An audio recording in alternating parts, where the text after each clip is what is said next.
जय हिंद दोस्तों। तो आज की इस वीडियो में बात होगी एसएससी सीजीएल 2024 के लिए आपके पास समय बच रहे हैं 6 मंथ्स। जी हाँ मेरे भाई, 6 to 7 मंथ्स आपके पास समय बच रहे हैं और एसएससी का एग्जाम जो है वो जर्नी चालू हो गया है, नोटिफिकेशन आना। तो मेरे भाई क्यों ना आपको अगर सीजीएल के लिए तैयारी कर रहे हैं तो कुछ बातें जो आपको बहुत ही ज्यादा इंपॉर्टेंट है, जो आपको जानना बेहद ही जरूरी है। तो आज हम बताएंगे आपको स्टडी प्लान, जो आपको कैसे तैयारी करनी है इन 6 महीनों में, कैसे आपको किन बातों पर ध्यान देना। तो चलिए स्टार्ट करते हैं। नए तो चैनल को सब्सक्राइब जरूर कर लीजिएगा, वीडियो को लाइक जरूर कर लीजिएगा। सबसे पहले मेरे भाई बता दें एसएससी सीजीएल 2024, जिसका एग्जाम आपको सितंबर से अक्टूबर महीने में अप्रॉक्स ली जाएगी, यानी आपके पास समय धीरे धीरे कमते जा रहे हैं एग्जाम को लेकर।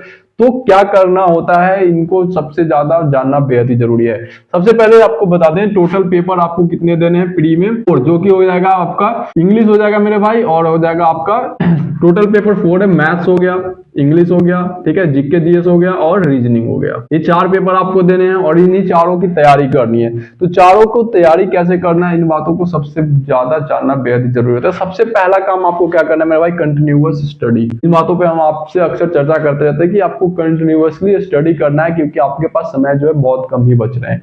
तो यानी 6 से 7 महीने का अगर समय रहता है तो आप इसमें फिर मिसिंग करते हैं अपना समय को बर्बाद करते हैं, तो फिर आप इन एग्जाम से पीछे छूट जाएंगे। ठीक है, तो पहला चीज ध्यान रखना है कि जो स्टडी है आपको कंटिन्यूअसली करना है।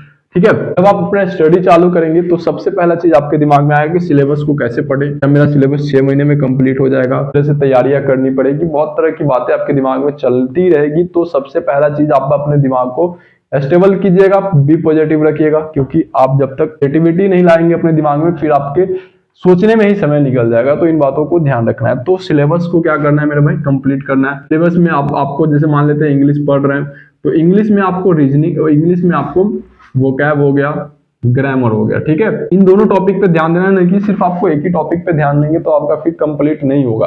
तो वोकैब के लिए आप समय निकालिए, 1 से 1.5 घंटे डेली वोकैब को याद करना शुरू कर दीजिए, कि अभी से है आपके पास पर्याप्त समय है। अगर आप अपना स्टडी चालू करते हैं तो आपसे हो जाएगी और 100% क्लियर होगी। ग्रामर के लिए आप कोई से एक से बुक लीजिए, मल्टीपल चॉइस नहीं रखना है, किसी एक को फॉलो करना है और उससे पूरा का पूरा सिलेबस को कंप्लीट करना है और प्रैक्टिस करते रहना है। ये बहुत इंपॉर्टेंट है। आप मल्टीपल चॉइस में रह जाएंगे तो फिर आप कंफ्यूज हो जाएंगे। तो इन बातों को ध्यान रखना है।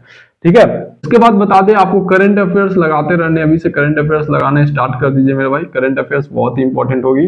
करंट अफेयर्स आपको अभी से लगाते रहना है, क्योंकि आपको इंग्लिश के पार्ट्स में आपको हर चीज पे ध्यान देना है। वोकैब पे ध्यान है, ग्रामर पे ध्यान देना है, करंट अफेयर्स पे ध्यान देना है। अगर आप मैथ स्टार्ट करते हैं तो पहले तो आपको सिलेबस कंप्लीट करने का मतलब आपको सारे टॉपिक को समझना है, maths, English, GK, GS, reasoning. ठीक है, आप सोचेंगे कि किसी एक को पहले करता हूँ, फिर दूसरे, फिर तीसरे, तो फिर आपके पास समय ही नहीं है ना उतना आपके पास। तो आपको इन चीजों पे ध्यान देना है। तो हर चीज का टाइम टेबल सेट कीजिए, क्योंकि टाइम टेबल जो होता है ना बहुत इंपॉर्टेंट होता है। ऐसा नहीं कि अब समय नहीं तो आप 18 घंटे पढ़ेंगे। 18 घंटा पढ़ना इंपॉर्टेंट नहीं, आप 10-11 घंटे का स्टडी करिए, लेकिन कंटिन्यूअस स्टडी कीजिए, बहुत इंपॉर्टेंट है।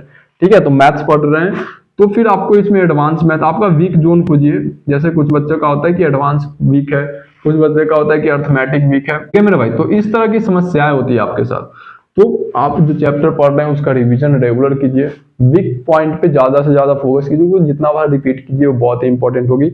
ये स्टडी प्लान जो है ना आपको बहुत ही काम आ सकती है। तो इन चीजों पे ध्यान देना है, किन टॉपिक में आपका ज्यादा वीकनेस है, किन टॉपिक को आपको ज्यादा करना जरूरी है। तो इसी तरह से मैथ्स को फॉलो कीजिए और 2 से 3 घंटे का समय आप रेगुलर स्टडी में दीजिए।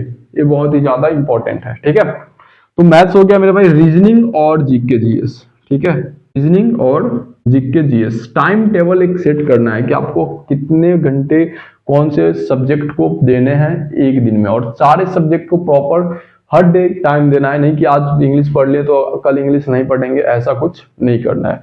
तो इन बातों को ध्यान में रखना। रीजनिंग जो है एक छोटा सा पार्ट हो जाता है आपका सिलेबस का, जिसको आप इजिली कंप्लीट कर सकते हैं और बहुत जल्दी कंप्लीट कर सकते हैं। तो एक आपका स्ट्रॉन्ग जोन है, मान लीजिए, तो ये आपका क्या है, स्ट्रॉन्ग जोन है, जिसको आप जल्दी से कंप्लीट करके और इसका समय आप दूसरे में लगा सकते हैं। जीके जीएस हो गया, आप जीके जीएस पढ़ना चालू कर दीजिए, आप लूसेंट फॉलो कीजिए, आप घटना चक्र ले लीजिए अगर बिगिनर्स है तो। मतलब बहुत सारे मल्टीपल बुक्स है जिसका हम डिस्कस पिछले वीडियो में कर दिए, वहां पे भी जाके आप देख सकते हैं। जीके जीएस के लिए आप पढ़ना स्टडी शुरू कर दीजिए। ठीक है मेरे भाई, ठीक है।